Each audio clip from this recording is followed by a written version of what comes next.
கோவையில் இருக்கிற 10 சட்டமன்ற தொகுதிகளையும் வென்றெடுப்பதற்கு சூழலைக்க வந்திருக்கிற இன்றைய தமிழ்நாட்டினுடைய முதலமைச்சர் அவர்களே, நாளை பொறுப்பேற்க இருக்கின்ற தமிழ்நாட்டினுடைய முதலமைச்சர் அவர்களே, முதலமைச்சர் சூளுரைப்பதற்கு உறுதியளிக்க வந்திருக்கிற கோவை மாவட்ட அனைத்து மக்களே, அனைவருக்கும் என்னுடைய வணக்கத்தை தெரிவித்துக் கொள்ளுகிறேன். முதலமைச்சர் அவர்கள் சட்டமன்றத்திலே முதலாக உரையாற்றும் பொழுது சொன்னார், இந்த தேர்தலிலே நமக்கு வாக்களித்தவர்கள் மட்டுமல்ல, வாக்களிக்காதவர்கள் கூட ஏன் வாக்களிக்கவில்லை என்று வருத்தப்பட வேண்டும் என்று முதல் பேச்சிலே பேசினார். அவர் கோயம்புத்தூரை மனதிலே வைத்துக் கொண்டுதான் பேசினார் என்று எனக்கு தெரியும். இன்றைக்கு கோவையிலே வருத்தப்படக்கூடியவர்கள் நிறைய பேர் இருக்கிறார்கள். அப்படி வருத்தப்படுபவர்கள் அனைவரும் நமக்கு வாக்களிக்க இன்றைக்கு தயாராகி இருக்கிறார்கள். அப்படித்தான் அத்தனை தொகுதிகளையும் நாம் வென்றெடுக்க வேண்டும். சொன்னது மட்டுமல்ல, முதலமைச்சர் நிரூபித்து காட்டினார். நம்முடைய மேற்கு மண்டல பொறுப்பாளர் செந்தில் பாலாஜி அவர்கள் எவ்வளவு நிதிகளை இந்த கோவை மாவட்டத்திற்கு கேட்டாரோ அத்தனை நிதிகளையும் கோவைக்கு தந்திருக்கிறார். 10 தொகுதிகளிலும் 2021 வெற்றி பெறவில்லை என்று சொன்னாலும் அவ்வளவு நிதியை கோவைக்கு தந்திருக்கிறார். எவ்வளவு திட்டங்கள்! உலகத்தரம் வாய்ந்த நூலகம், உலகத்தரம் வாய்ந்த கிரிக்கெட் ஸ்டேடியம், இன்றைக்கு சின்னைபாளையத்திலிருந்து நீளம்பூர் வரை அந்த பாலத்தினுடைய விரிவாக்கம், எல்என்டி பைபாஸினுடைய இன்றைக்கு விரிவாக்கம், இப்படி பல திட்டங்களுக்கு இன்றைக்கு நிதி ஒதுக்கி இருக்கிறார். இன்றைக்கு மட்டுமல்ல கொங்கு மண்டலத்தினுடைய வளர்ச்சிக்கு திராவிட முன்னேற்ற கழகம் தான் வித்திட்டு பணியாற்றியது என்பதை பல உதாரணங்களால் நாம் இன்றைக்கு சொல்ல முடியும். இன்றைக்கு கொங்கு மண்டலத்திலே எவ்வளவு தேவை இருந்தாலும் அதை செய்யக்கூடியவர் நம்முடைய முதலமைச்சர். கொங்கு மண்டலத்திலே கொங்கு வேளாள கவுண்டர்களும் அருந்ததிய மக்களும் அதிகப்படியாக வாழுகிறார்கள். திராவிட முன்னேற்ற கழகம் தான் கொங்கு வேளாள கவுண்டர்களை பிற்படுத்தப்பட்டோர் பட்டியலிலே சேர்த்தது. அதன் மூலமாக அந்த சமுதாயம் முன்னேறியது. அருந்ததிய சமுதாயத்திற்கு உள்ளொதுக்கீட்டை கொடுத்ததும் திராவிட முன்னேற்ற கழகம் தான். அதன் மூலமாக அந்த சமுதாயம் முன்னேறியது. விவசாய கடனை முதலாக தள்ளுபடி செய்தது திராவிட முன்னேற்ற கழகம். அதன் மூலமாக அதிகமாக பயனடைந்தது இந்த கொங்கு மண்டலம். இலவச மின்சாரத்தை முதலாக கொடுத்தவர் டாக்டர் கலைஞர் அவர்கள். அதன் மூலமாக தமிழகத்திலேயே அதிகமாக பயனடைந்தது இந்த கொங்கு மண்டலம். அப்படி திராவிட முன்னேற்ற கழகத்தால் வளர்ந்ததுதான் இன்றைக்கு இந்த கொங்கு மண்டலம். அவிநாசி பாலம் இருக்கிறது, அதுல 85% நிதி இந்த ஆட்சியிலே செய்தது. அப்ப பாலத்தை யார் செய்தார்கள்? சும்மா போய் பேசிக்கிட்டு நாங்க பாலம், எங்க பாலம் பண்ணீங்க? பாலத்தை ஆரம்பிச்சுட்டு போயிட்டா பாலம் முடியுமா? இவ்வளவு தரமாக 85% நிதியை ஒதுக்கி நம்முடைய முதலமைச்சர் அவர்கள் செய்திருக்கிறார். அதே போல அவிநாசி அத்திக்கடவு திட்டம், அவிநாசி அத்திக்கடவு திட்டத்திலே பல இடங்களிலே இடமே எடுக்கவில்லை, இடமே எடுக்காமல் சென்று விட்டார்கள். ஏன்? அங்கே காளிங்கராயன் வாய்க்கால் பகுதியிலே ஒரு கிலோமீட்டர் அளவுக்கு நிலமே எடுக்கவில்லை. அங்கிருந்தால் தண்ணீர் எடுக்க வேண்டும். அதையெல்லாம் செய்தது நம்முடைய முதலமைச்சர் அவர்கள். அப்ப அவிநாசி அத்திக்கடவு திட்டத்தை பல பிரச்சனைகளை தாண்டி முடித்துக் கொடுத்தது நம்முடைய முதலமைச்சர் என்பதை இந்த கொங்கு மண்டல மக்கள் தெரிந்திருப்பார்கள். அதை நாம் இன்றைக்கு உறுதிப்படுத்த வேண்டிய அந்த அவசியம் இன்றைக்கு இருக்கிறது. இன்றைக்கு தமிழ்நாட்டினுடைய முதலமைச்சர் அவர்கள் பல்வேறு திட்டங்களை இந்த தமிழ்நாட்டுக்கு கொடுத்து இன்றைக்கு இருக்கிற பெண்கள் எல்லாம் வாக்குகளை நாங்கள் திராவிட முன்னேற்ற கழகத்தினுடைய கூட்டணிக்கு தான் போட வேண்டும் என்று முடிவெடுத்திருக்கிறார்கள். தலையாய திட்டம் மகளிர் உரிமை திட்டம், 1000 ரூபாய் மாதம். அடுத்த ஆட்சி வந்தால் 2000 ரூபாய் என்று சொல்லி இருக்கிறார். எப்போது சொன்னார்? 2000 ரூபாய் ஏதோ மேடையில் அவர் அறிவிக்கவில்லை. 5000 ரூபாய எல்லா கணக்கிலையும் போட்டுட்டு அன்னைக்கு சொன்னார் 2000 ரூபாய் கொடுக்கப்படும் என்று. அது நம்பிக்கை வார்த்தை. 5000 ரூபாய அக்கௌண்ட்ல போட்டு 2000 கொடுக்கிறேன்னு சொன்னார். அது நம்பிக்கை வார்த்தை. சும்மா யாராவது அறிவிச்சாங்கன்னா அது கண்டிப்பா நடக்காது. அதே போல 1,14,00,000 பேத்துக்கு மகளிர் உரிமை திட்டம் கொடுக்கப்பட்டுக் கொண்டிருந்தது. சட்டமன்றத்திலே கோரிக்கைகளை ஏற்று தமிழ்நாட்டுடைய முதலமைச்சர் அவர்கள் எல்லா இடத்திலும் முகாம் போட்டு மீண்டும் பெண்களுக்கு அதில் கொடுக்கப்படும் என்று சொல்லி மறுபடியும் 15 லட்சம் பேருக்கு கொடுத்து இன்றைக்கு 1,31,00,000 பேர் இன்றைக்கு அதை பெற்றுக் கொண்டிருக்கிறார்கள்.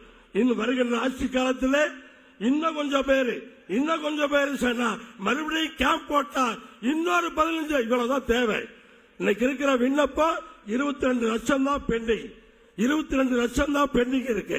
அப்படி இருக்கிறப்ப 1,31,00,000 1,50,00,000 மாறி போச்சுன்னு சொன்னா யாருக்குமே வரல அப்படிங்கிற பேச்சே இருக்காது.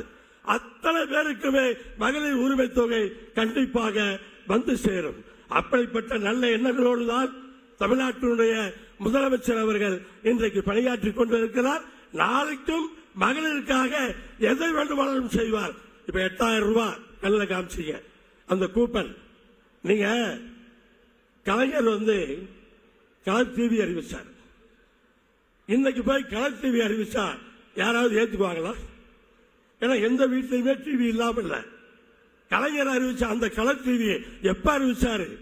எல்லா வீட்லயும் டிவி இல்லாம பக்கத்து வீட்டு குழந்தைகள் பக்கத்து வீட்டில் இருக்க டிவிய ஜன்னல் வழியாக பார்த்த போது கலைஞர் கலர் டிவியை அறிவித்தார். இன்னைக்கு என்ன இத்தனை ஆண்டுகள் கழித்து கூப்பன் கொடுத்து எப்படிப்பட்ட யோசனை! கூப்பன் கொடுத்து உன் வீட்டுல மிக்சி இல்லையா வாங்கிக்க, கிரைண்டர் இல்லையா வாங்கிக்க, பிரிட்ஜ் இல்லையா வாங்கிக்க, என்ன இல்லையோ அதை வாங்கிக்க. எப்படிப்பட்ட அறிவுபூர்வமான அறிவிப்பு அந்த அறிவிப்பு! ஆனா இதையெல்லாம் மகளிர் இன்றைக்கு யோசித்து பார்க்க வேண்டும். இந்த கொங்கு மண்டல மக்கள் இன்றைக்கு நம்முடைய செந்தில் பாலாஜி அவர்களை கரூரிலே போட்டியிடுபவரை இங்கே கோவை தெற்குக்கு கொண்டு வந்து நிறுத்தி இருக்கிறார் என்று சொன்னால், கோவை தெற்கு என்பது கோயம்புத்தூர் மாவட்டத்தினுடைய இதயம். அந்த இதயத்தில் செந்தில் பாலாஜியை நிறுத்தி இருக்கிறார். அப்படி என்றால் 10 தொகுதிகளையும் நாம் வெற்றி பெற வேண்டும் என்றுதான் அந்த வேலையை செய்திருக்கிறார். 2021 10 தொகுதியும் நாம் வெற்றி பெறவில்லை. இந்த தேர்தல் பழிவாங்கக்கூடிய தேர்தல். இந்த தேர்தல் பழிவாங்கி 10 தொகுதியிலும் நாம் வெற்றி பெற வேண்டும். அதுதான் நாம் பழிவாங்கக்கூடிய செயலாக இருக்கும் என்று சொல்லி தமிழ்நாடு முதலமைச்சர் அவர்களுக்கு அட்வான்ஸா அவர் முதலமைச்சர் பதவி ஏற்பதற்கு என்னுடைய வாழ்த்துக்களை சொல்லி விடைபெறுகிறேன். நன்றி, வணக்கம்.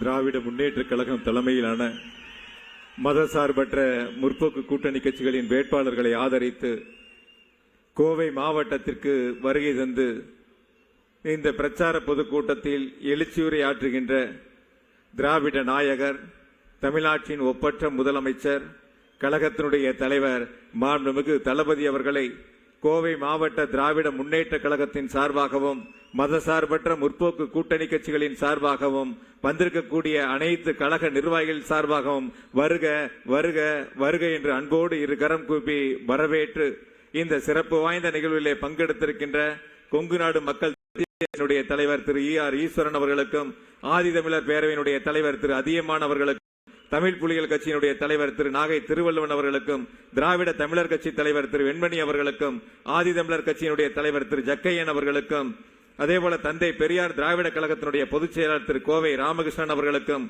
கழகத்தினுடைய உயர்நிலை செயல் திட்ட குழு உறுப்பினர் அண்ணன் திரு மு கண்ணப்பன் அவர்களுக்கும், சொத்து பாதுகாப்பு குழுவினுடைய துணைத் தலைவர் திரு பொங்கலூர் நா பழனிசாமி அவர்களுக்கும், 3 மாவட்ட கழகத்தினுடைய செயலாளர்கள், கோவை நாடாளுமன்ற உறுப்பினர், செயற்குழு, பொதுக்குழு, பகுதி, நகர, ஒன்றிய, பேரூர் கழகத்தினுடைய செயலாளர்கள், இந்திய தேசிய காங்கிரஸ், தேசிய முற்போக்கு திராவிடர் கழகம், விடுதலை சிறுத்தைகள் கட்சி, மார்க்சிஸ்ட் கம்யூனிஸ்ட் கட்சி, இந்திய கம்யூனிஸ்ட் கட்சி, மறுமலர்ச்சி திராவிட முன்னேற்ற கழகம், கொங்கு நாடு மக்கள் தேசிய கட்சி, இந்திய யூனியன் முஸ்லீம் லீக் கட்சி, மனிதநேய மக்கள் கட்சி, மக்கள் நீதி மையம், திராவிடர் கழகம், மனிதநேய ஜனநாயக கட்சி, தமிழர் தேசம் கட்சி, முக்குளித்தோர் புலிப்படை, SDPI, ஆதி தமிழர் பேரவை, தமிழ் புலிகள் கட்சி, ஆதி தமிழர் கட்சி, திராவிட தமிழர் கட்சி, தந்தை பெரியார் திராவிடர் கழகம், புதிய திராவிடர் கழகம் உள்ளிட்ட தோழமை இயக்கங்களிலிருந்து வருகை தந்திருக்கின்ற அத்துணை தோழமை இயக்கத்தினுடைய தோழர்களுக்கும் திராவிட முன்னேற்ற கழகத்தின் சார்பாகவும் மதசார்பற்ற முற்போக்கு கூட்டணி கட்சிகளின் சார்பாகவும் வருக வருக வருக என்று அன்போடு வரவேற்று தென்னிந்தியாவின் மான்செஸ்டர் கோவையில் தொழில், மருத்துவம், கல்வி என அனைத்திலும் சிறந்து விளங்கக்கூடிய இந்த கோவையில் திராவிட முன்னேற்ற கழகத்தினுடைய தலைவர் மாண்பு முதலமைச்சருடைய ஆசையோடு இங்கே 10 தொகுதிகளும் இந்த சட்டமன்ற தேர்தலில் வெற்றி பெற்று கழக தலைவருடைய கரங்களிலே சமர்ப்பிப்பதற்கு நாம் அனைவரும் இணைந்து சூளுரைக்க வேண்டும். 2021 ஏற்பட்ட நிலையை மாற்றி 2026 கோவை மாவட்டம் திராவிட முன்னேற்ற கழகத்தினுடைய கோட்டை என்பதை நிரூபிக்கக்கூடிய வகையில் இணைந்து ஒரு மகத்தான வெற்றியை தலைவர் கரங்களில் சமர்ப்பிப்போம். வருகை இந்த கழகத்தினுடைய தலைவர் அவர்களுக்கு நம் அனைவர் சார்பாகவும் வருக வருக சிறப்புரை ஆற்றுக என்று அனைவர் சார்பாகவும் அன்போடு கேட்டு நிறைவு செய்கிறேன். நன்றி, வணக்கம்.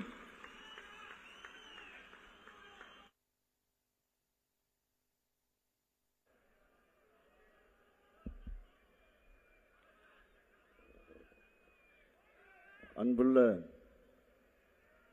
மதச்சார்பற்ற முற்போக்கு கூட்டணி கட்சிகளின் கோவையில் நடைபெறும் பிரச்சார பொதுக்கூட்டத்திற்கு தலைமையேற்று வரவேற்று மகிழ்ந்திருக்கக்கூடிய மேற்கு மண்டல கழகத்தின் பொறுப்பாளர், சட்டமன்ற உறுப்பினர், என்னுடைய இணைய சகோதரர், செயல் வீரர் செந்தில் பாலாஜி அவர்களே, தோழமை கட்சிகளை சார்ந்த தலைவர் பெருமக்கள், அருமை சகோதரர் கொங்கு ஈஸ்வரன் அவர்களே, திரு வெண்மணி அவர்களே, திரு அதிகமானவர்களே, திரு நாகை திருவள்ளுவன் அவர்களே, திரு ஜக்கையன் அவர்களே, திரு ராமகிருஷ்ணன் அவர்களே, கழகத்தின் மூத்த முன்னோடிகள், முன்னாள் அமைச்சர்கள், என்னுடைய அன்பிற்கினிய அண்ணன் கண்ணப்பன் அவர்களே, அன்புக்குரிய பொங்கலூர் பழனிசாமி அவர்களே, கோவை மாவட்ட கழகத்தினுடைய செயலாளர்கள் ரவி அவர்களே, தளபதி முருகேசன் அவர்களே, செந்தமிழ் செல்வன் அவர்களே, நாடாளுமன்ற உறுப்பினர் கணபதி ராஜ்குமார் அவர்களே, தோழமை கட்சிகளின் மாவட்ட செயலாளர்களே, மாவட்ட பொறுப்பாளர்களே, தலைமை கழகத்தின் நிர்வாகிகளே, கோவை மாவட்ட கழக நிர்வாகிகளே, பத்திரிகை மற்றும் ஊடகத்துறை சார்ந்த நண்பர்களே, வணக்கத்திற்குரிய வாக்காளர் பெருமக்களே, பெரியோர்களே, தாய்மார்களே, என் உயிரோடு கலந்திருக்கக்கூடிய தலைவர் கலைஞர் அவர்களின் உயிரினும் உயிரான அன்பு உடன்பிறப்புகளே, உங்கள் அனைவருக்கும் என்னுடைய அன்பான வணக்கம். 2021 ஆண்டு திராவிட மாடல் ஆட்சி அமைஞ்சதிலிருந்து நான் அதிக முறை வந்த மாவட்டம் எது தெரியுமா? சொல்லுங்க, தெரியுமா? இந்த கோவை மாவட்டம் தான். இன்னும் சொல்லப்போனா ஆட்சிக்கு வந்தப்போ கொரோனா என்ற கொடிய நோய் உச்சத்தில் இருந்துச்சு. முதலமைச்சரான அடுத்த மாசமே PPE கிட் அணிந்து கொண்டு கோவை ESI மருத்துவமனையில் கொரோனா தடுப்பு பணிகளை ஆய்வு பண்ணியவன் தான் இந்த ஸ்டாலின் என்பது உங்களுக்கு தெரியும். அதிலிருந்து தொடர்ந்து பலமுறை அரசு நலத்திட்ட நிகழ்ச்சிகள், கள ஆய்விலே முதலமைச்சர் ஆய்வு கூட்டங்கள், தமிழ் புதல்வன் திட்ட தொடக்க விழா, உலக புத்தொழில் மாநாடு, பல்வேறு திறப்பு விழாக்கள், பல்வேறு அடிக்கல் நாட்டு நிகழ்ச்சிகள், ஏதாவது ஒரு விழாவுக்கு வந்துகிட்டு தான் இருப்பேன். கோவையும் என்னுடைய ஊர்தான் என சொல்லத்தக்க அளவுக்கு கோவையோட நான் ஒன்றி போயிருக்கிறேன். அதனாலதான் இப்ப கூட நடைபெறவுள்ள சட்டமன்ற தேர்தலுக்கான முதற்கட்ட பரப்புரையிலேயே கோவைக்கு வந்துட்டேன். இப்போ வேட்பாளர்களை நான் உங்களுக்கு அறிமுகப்படுத்த போகிறேன். முதல்ல கோவை தெற்கு சட்டமன்ற தொகுதி நமது வெல்லும் வேட்பாளர் வி. செந்தில் பாலாஜி அவர்கள், முன்னாள் அமைச்சர், கழகத்தின் மேற்கு மண்டல பொறுப்பாளர்.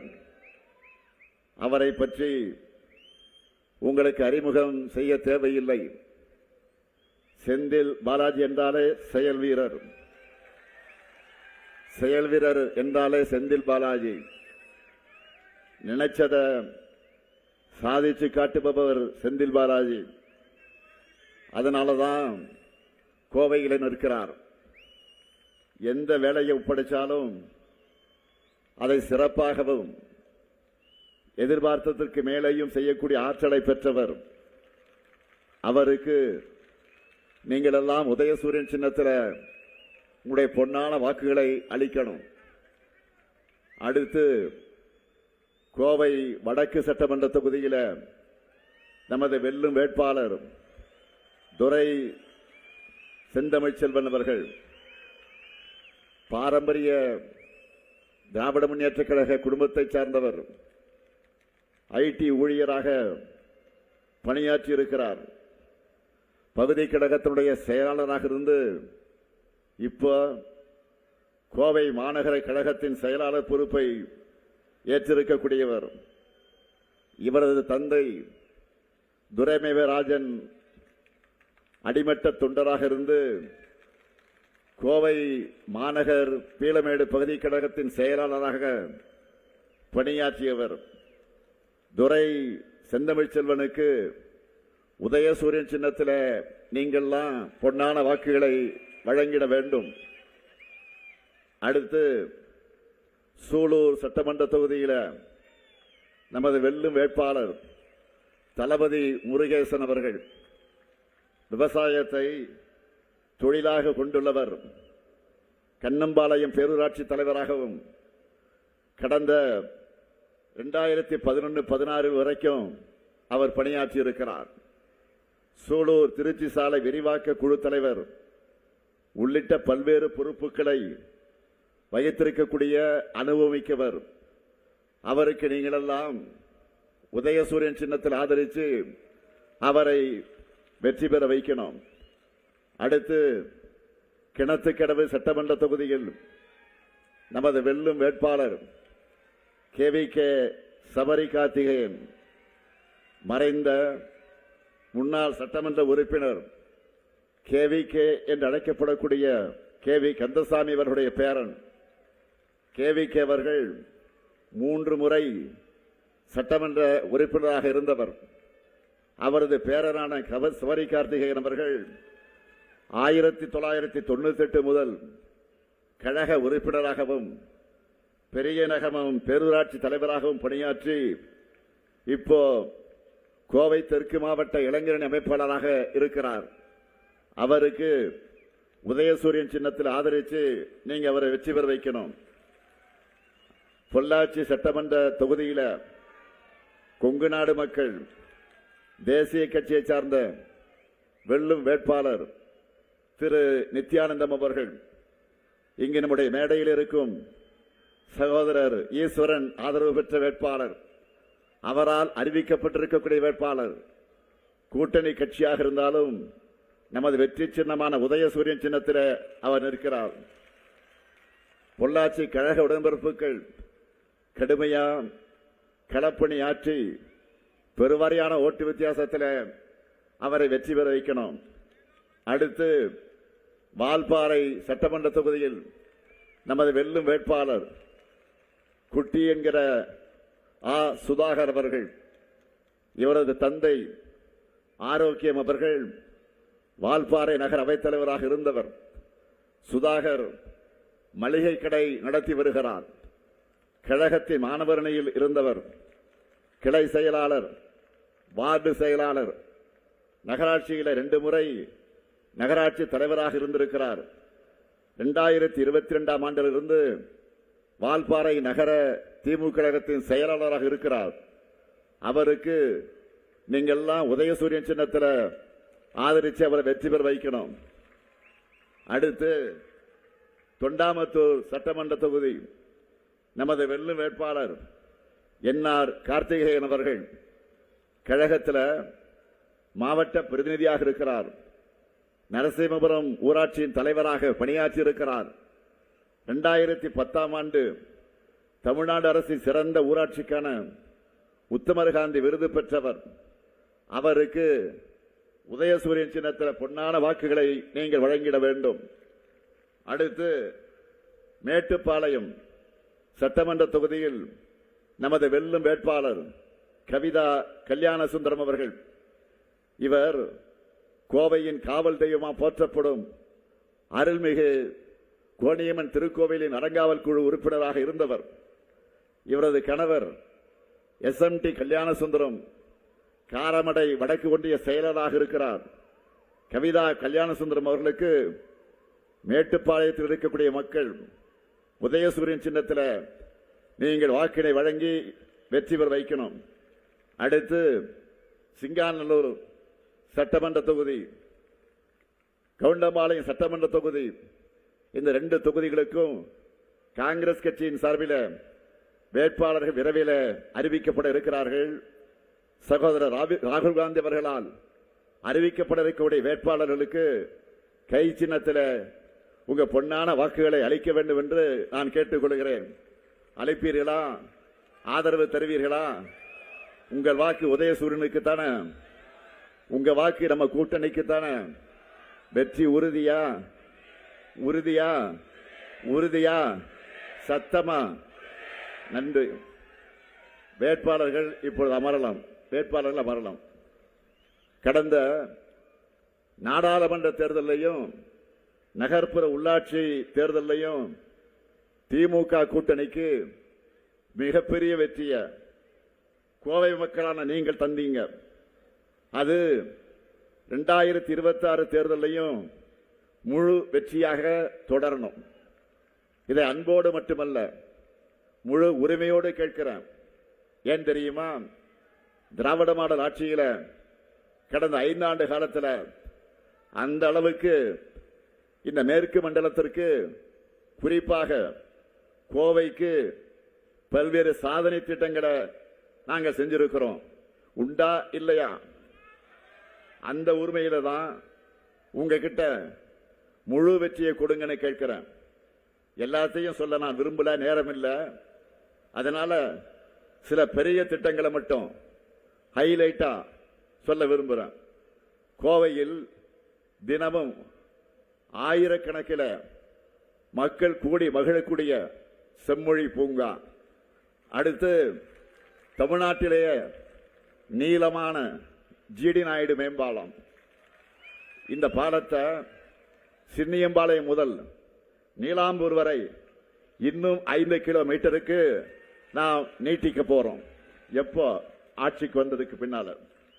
ஆர்எஸ்புரம் மாநகராட்சி மேல்நிலைப் பள்ளியில் உலக தரத்தில் ஹாக்கி மைதானம். இதே போல ஆத்துப்பாலம் முதல் உக்கடம் சந்திப்பு ஒப்பனக்கார வீதி வர உயர்மட்ட மேம்பாலம். இருகூர் பீளமேடு ரயில் நிலையங்களுக்கு இடையே சாலை மேம்பாலம். பில்லூர் 3ஆம் குடிநீர் திட்ட பணிகள். கோவை விளாங்குறிச்சியில எல்காட் தகவல் தொழில்நுட்ப மையம் நவீனமயமாக்கப்பட்டு தகதகன்னு ஜொலிக்கக்கூடிய உக்கடம் பேருந்து நிலையம். விசைத்தறி மற்ற சிறு தொழில்களுக்கு மின் கட்டணம் குறைக்கப்பட்டிருக்கு. விசைத்தறிக்கு 1000 யூனிட் இலவச மின்சாரம் வழங்கப்படுது. கோவை வெள்ளலூர் பகுதிகளில் தொல்லியல் ஆய்வுகள் நடக்க இருக்கு. கோவை குறிச்சி தொழிற்பேட்டையில் தங்க நகை பூங்கா அமைக்க அடிக்கல் நாட்டப்பட்டிருக்கு. இது எல்லாத்துக்கும் மேல கோவை காந்திபுரத்தில் 300 கோடி ரூபாயில பெரியார் அறிவுலகம் கட்டுமான பணிகள் முடிஞ்சு தேர்தல் ரிசல்ட் வந்ததற்கு பிறகு உங்களால் நான் முதலமைச்சராக பொறுப்பேற்று விரைவில் முதல் நிகழ்ச்சியாக அந்த நிகழ்ச்சி தான் என்பதை நான் பெருமையோடு தெரிவிக்க விரும்புகிறேன். கோவையில் திராவிட மாடலின் இந்த சாதனை சரித்திரம் தொடர திராவிட முன்னேற்ற கழக தலைமையிலான மதச்சார்பற்ற கூட்டணிக்கு உங்க வாக்குகளை நீங்கள் வழங்க வேண்டும். 2021 தேர்தலின் போது கொடுத்த வாக்குறுதிகள் மட்டுமல்ல, கொடுக்காத பல்வேறு திட்டங்களையும் நிறைவேற்றி காட்டிட்டு உங்க முன்னாடி இன்றைக்கு நான் கம்பீரமாக நின்று கொண்டிருக்கிறேன். திரு பழனிசாமி அவர்களின் ஆட்சியில செஞ்ச சாதனைகளை இதுபோல் நான் சொன்னது போல பட்டியலிட்டு சொல்ல முடியுமா? 10 ஆண்டு கால ஆட்சியில மக்களுக்கு கொடுத்த வாக்குறுதிகளை நிறைவேற்றினாங்களா? அதுவும் இல்லை. 2016 தேர்தல் அறிக்கையில் சொன்னது எதையும் அவர் செய்யல. இந்த லட்சணத்தில் அதிமுகவை பார்த்து நாம தேர்தல் அறிக்கையை காப்பியடிச்சிட்டோம்னு வாய் கூசாம சொல்லுகிறார் திரு பழனிசாமி அவர்கள். திமுக செயல்படுத்தி வர கலைஞர் மகளிர் உரிமை திட்டம், கட்டணமில்லா விடியல் பயணம்னு பழனிசாமி தான் நம்ம திட்டங்களை ஒண்ணு விடாம காப்பி அடிச்சு அறிக்கையாக வெளியிட்டிருக்கிறார். 10 ஆண்டு ஆட்சியில் இருந்தோம். அதிமுக ஆட்சியின் சாதனைகள் திட்டங்கள்னு பட்டியல் போட அவர்கிட்ட எதுவும் இல்லை. இந்த கஷ்டம் பழனிசாமியை விட அவருடைய ஓனருக்கார முதலாளி பிரதமர் மோடி அவர்களுக்கு இன்னும் அதிகம். இந்த பிரச்சனையில் அவராலையும் தமிழ்நாட்டுக்கு செஞ்ச சிறப்பு திட்டம்னு எதையும் சொல்ல முடியாது. பெரும்பாலும் வெளிநாடுகளே வாழுகிற நம்ம பிரதமர் மோடி அவர்கள் தேர்தல் வந்துட்டா போதும், தேர்தல் சீசன் காரணத்தால இப்போ அடிக்கடி தமிழ்நாடு வரார். இப்போ கூட 4ஆம் தேதி சென்னையில் ரோடு ஷோ பண்ண வராராம், செய்தி வந்துச்சு. இதனால யாரு மகிழ்ச்சி அடைகிறாங்களோ இல்லையோ, நாங்க மகிழ்ச்சி அடைகிறோம். திமுக காரங்களுக்கு இப்ப செம குஷி. ஏன்னு கேட்கறீங்களா? போன முறை 2024 தேர்தல் அப்போ இப்படித்தான் சென்னையில் அவர் ரோடு ஷோ பண்ணார். நாம 40க்கு 40 முழு வெற்றி பெற்றோம். இப்போ அடிச்சு சொல்றேன், அவர் வந்தா நம்மோட 200 தொகுதி இலக்கு அடைகிறது உறுதியாகிடும். மோடி அவர்களும் அமித்ஷா அவர்களும் எத்தனை முறை இங்க வராங்களோ நம்முடைய வெற்றியுடைய மார்ஜினும் கூடிக்கிட்டே போகும். நம்முடைய பிரச்சார பீரங்கியாக இருந்தார் உங்களுக்கு மறந்திருப்பீங்க, ஆளுநர் ராகவேந்திர ரவி. அவர் திடீர்னு அனுப்பிச்சு விட்டாங்க வெளியில. இவங்களாவது வந்து நமக்கு ஹெல்ப் பண்ணுவாங்கன்னு நினைச்சிட்டு இருந்தோம். அதுவரை இப்ப மகிழ்ச்சி. நான் கேட்கிறேன், பாஜகவை தமிழ்நாட்டுக்கு ஏன் இந்த அளவுக்கு எதிர்த்து கொண்டிருக்கிறது சொன்னால் தெரியாது. ஏன்னா தமிழை, தமிழரை, தமிழ்நாட்டை பாஜக வஞ்சிக்கிறது. இன்னும் வெளிப்படையா சொன்னா அவமானப்படுத்துது.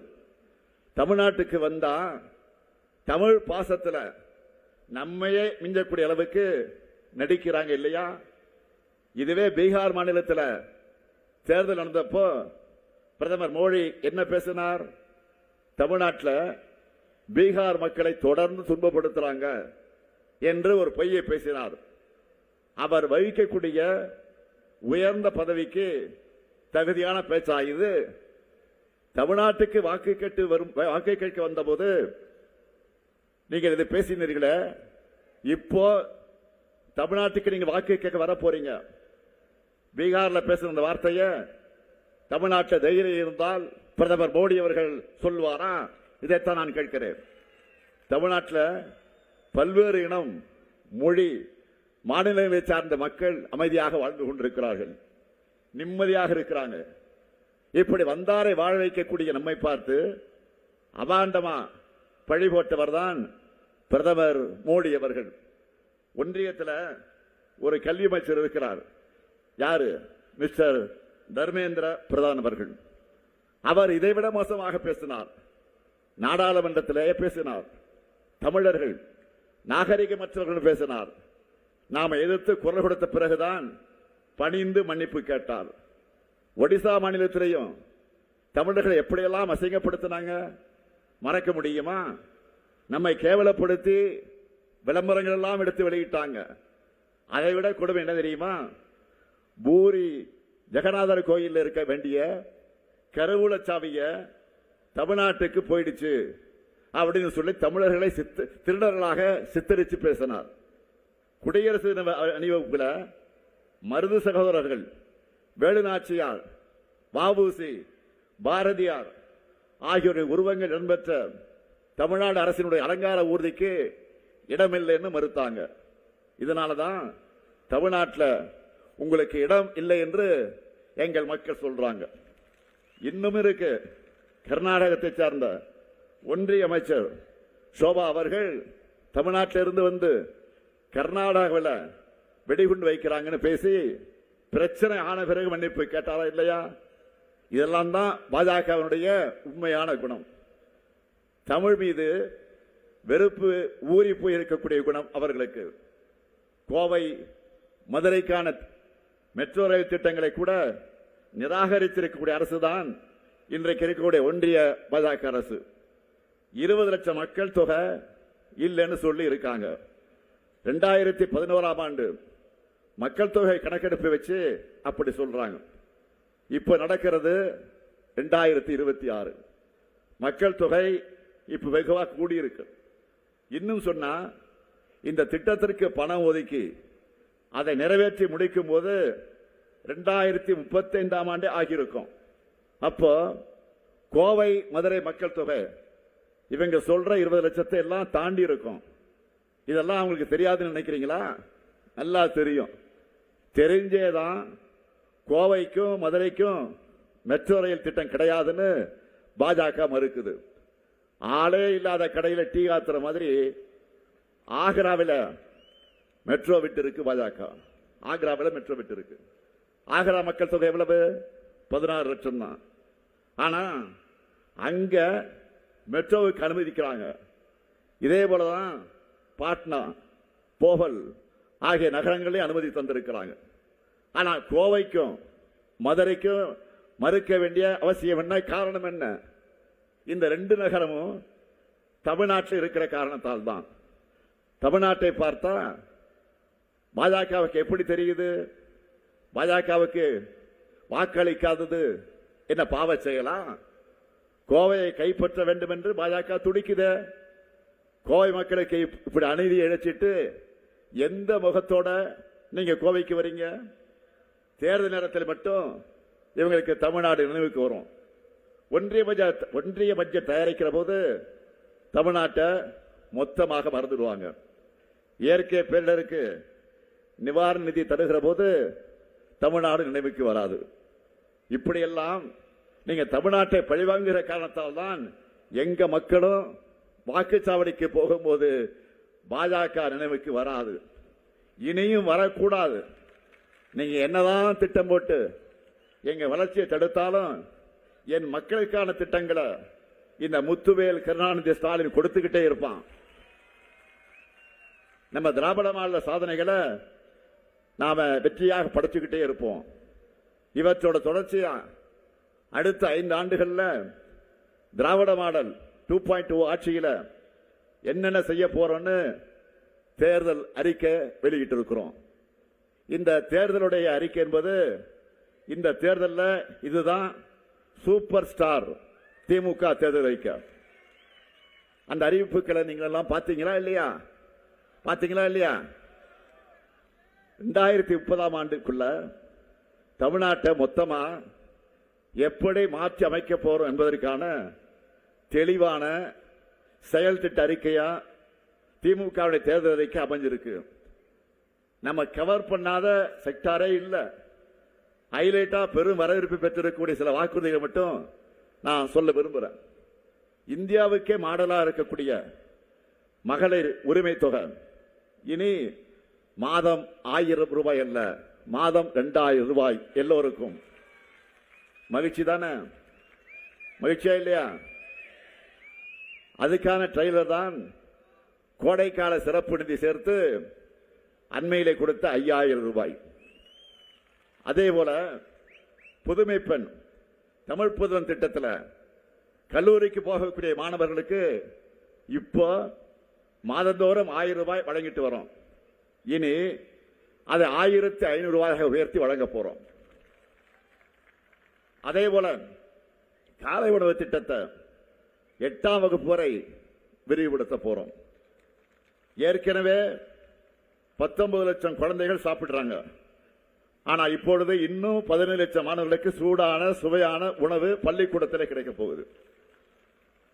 எல்லாவற்றுக்கும் மேலாக இல்லத்தரசிகள் ஒவ்வொருத்தரும் மகிழ்ச்சி அடைகிற மாதிரி ஒரு அல்டிமேட் அறிவிப்பை வெளியிட்டு இருக்கிறோம். அது என்ன சொல்லுங்க? 8000 ரூபாய் கூப்பன். எதுக்கான கூப்பன்? இல்லத்தரசிகளான நீங்க உங்களுக்கு தேவையான வீட்டிற்கு தேவையான உபயோக பொருளை உங்க ஊர்ல உங்களுக்கு விருப்பமான கடையில் உங்களுக்கு பிடிச்ச மாதிரி வாங்கிக் கொள்வதற்கான கூப்பன். புது பொருளாகவோ இல்ல பழைய பொருளை கொடுத்துட்டு எக்ஸ்சேஞ்சோ எல்லாமே உங்க சாய்ஸ் தான். புடவை கடைக்கு போனா கலர் நல்லா இருக்கா, இந்த கலர் நமக்கு சூட் ஆகுமா, இது சாயம் போகுமா, இது கலர் மங்கிடுமா, இதெல்லாம் பார்ப்பீங்க. ஏன் லைட்ல முன்னாடி வச்சு அவன் மெர்க்குரி லைட்லாம் போட்டு வச்சிருப்பான். அதெல்லாம் பார்த்து தொட்டு பார்த்து தடவி பார்த்து இது சிலுக்கா நைலக்ஸா காட்டனா கேள்வியெல்லாம் கேட்டு இதெல்லாம் உனக்கு அனுபவம் எப்படின்னு கேட்டுறாதீங்க, இயல்ப சொல்லலாம். ஆக இப்படி ஒரு புடவை வாங்க. அதே போல் இப்போ உங்க சாய்ஸ் தான். Washing machine, fridge, TV, grinder, mixie, microwave அவன், மின் அடுப்பு. ஆக எந்த பொருளையும் நீங்க வாங்கிக்கலாம். உங்களுடைய சாய்ஸ் தான். இன்னைக்கு தமிழ்நாடு முழுக்க இந்த திட்டத்தை பத்தி தான் எல்லாரும் பேசிக்கிட்டு இருக்காங்க. நாங்க ஏற்கனவே செயல்படுத்த திட்டங்களுக்கு பேரை அந்த பேரை மட்டும் மாத்தி இன்னைக்கு அதிமுக தேர்தல் அறிக்கைய வெளியிட்ட எதிர்க்கட்சி தலைவர் பழனிசாமி அவர்கள் கூட நினைச்சிருப்பார், இன்னும் சில நாட்கள் பொறுத்திருந்து பார்த்து அறிவிச்சிருக்கலாமோ அப்படின்னு புலம்பிட்டு இருப்பார். இப்போ அந்த அளவுக்கு நம்ம இல்லத்தரசி திட்டம் எல்லா இல்லத்துக்கும் போய் சேர்ந்திருக்கு. அதே போல உலகுக்கே உணவளிக்கக்கூடிய உழவர்களை மகிழ்விக்க ஒரு மாபெரும் அறிவிப்பை வெளியிட்டிருக்கிறோம். இலவச மின்சாரம் பெறக்கூடிய 20 லட்சத்துக்கு மேற்பட்ட விவசாயிகளுக்கு எந்தவித மீட்டரும் பொருத்தப்படாத நவீன மின்சார பம்பு செட்டுகள் வழங்கப்படும்.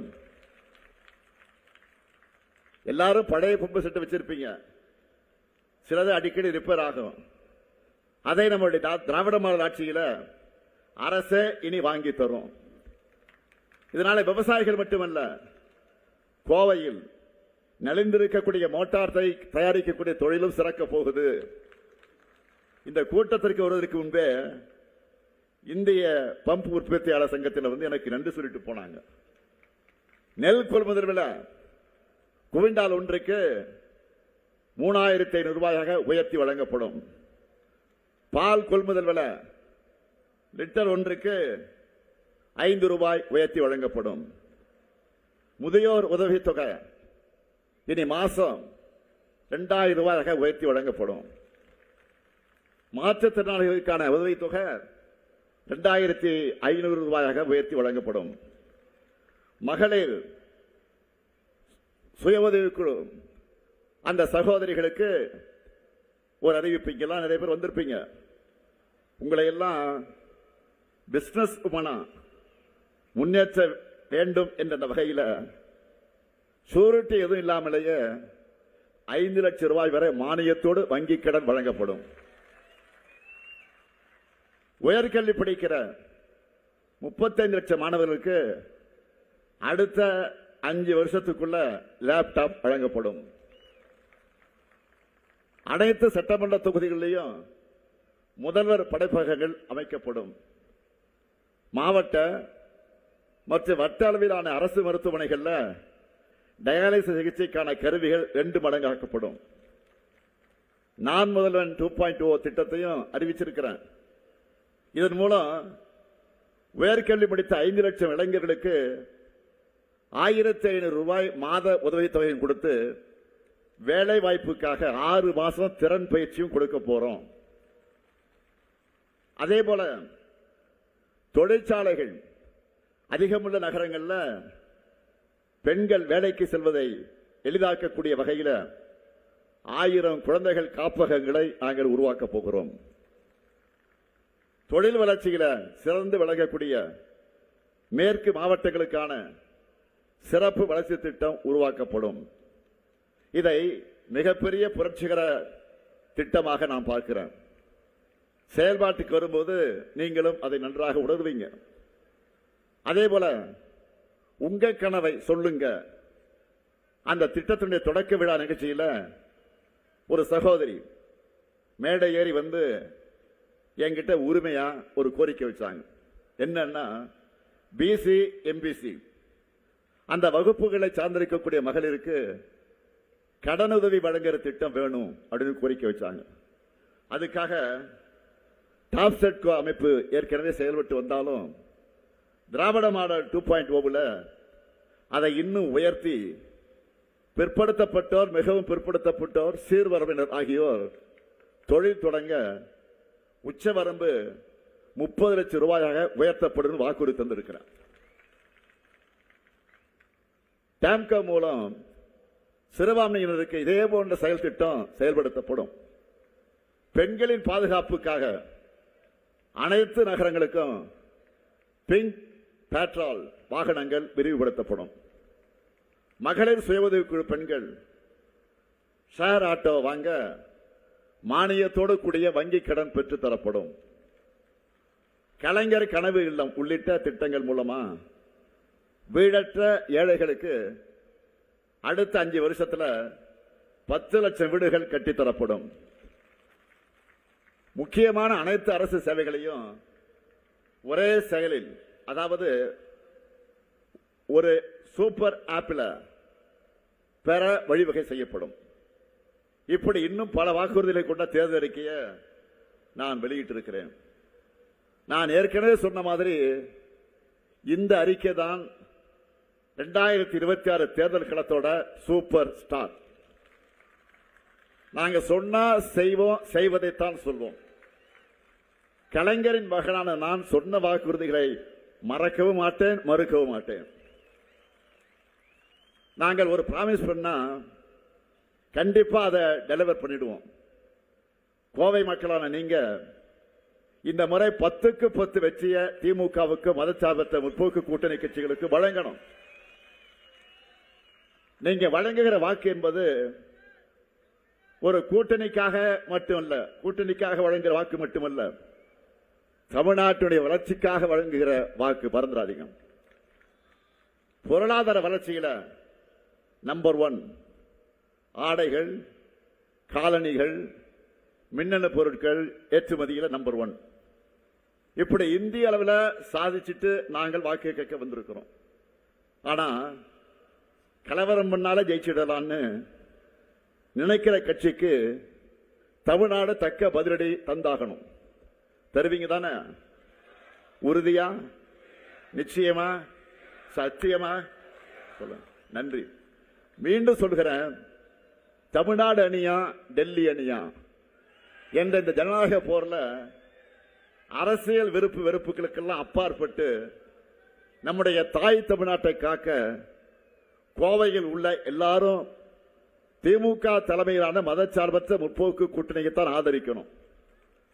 அதற்கு கோவை தெற்கு சட்டமன்ற தொகுதியிலே வெற்றி வேட்பாளர் சகோதரர் செந்தில் பாலாஜிக்கும்,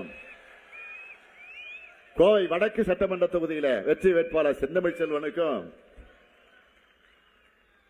சூலூர் சட்டமன்ற தொகுதியில போட்டியிடக்கூடிய வெற்றி வேட்பாளர் தளபதி முருகேசன் அவர்களுக்கும், கிணத்துக்கடவு சட்டமன்ற தொகுதியில வெற்றி வேட்பாளர் சபரி கார்த்திகேயனுக்கும், பொள்ளாச்சி சட்டமன்ற தொகுதியிலே கொங்கு நாடு மக்கள் தேசிய கட்சியை சார்ந்த வெற்றி வேட்பாளர் நித்யானந்தம் அவர்களுக்கும், வால்பாறை சட்டமன்ற தொகுதியிலே வெற்றி வேட்பாளர் சுதாகருக்கும், தொண்டாமுத்தூர் சட்டமன்ற தொகுதியிலே வெற்றி வேட்பாளர் என்ஆர் கார்த்திகேயனுக்கும், மேட்டுப்பாளையம் சட்டமன்ற தொகுதியிலே வெற்றி வேட்பாளர் கவிதா கல்யாண சுந்தரத்துக்கும், இந்த 8 பேருக்கும் உதயசூரியன் சின்னத்தில் வாக்களித்து பெருவாரியான வாக்கு வித்தியாசத்தில் வெற்றி பெற வைக்கணும்.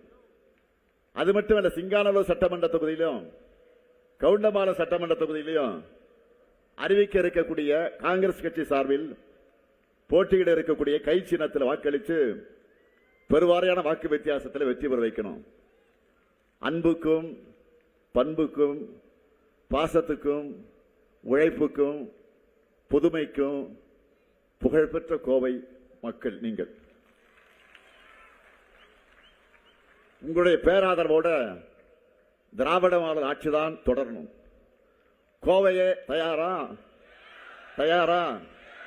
கோவையை மென்மேலும் வளர நீங்க துணை நிற்கணும். தமிழ்நாடு மென்மேலும் வளர போகுது. அமைய இருக்கக்கூடிய திராவிட மாடல் எங்க சாதனைகளை நாங்களே முறியடிக்கும் வகையிலான ஆட்சியை நாங்கள் நடத்த போறோம். நாடு வளம் பெற, இந்த நல்லாட்சி தொடர்ந்திட ஆதரிப்பீர் முற்போக்கு கூட்டணி வேட்பாளர்களை. வெல்வோம் ஒன்றாக, வெல்வோம் ஒன்றாக, வெல்வோம் ஒன்றாக. நன்றி, வணக்கம்.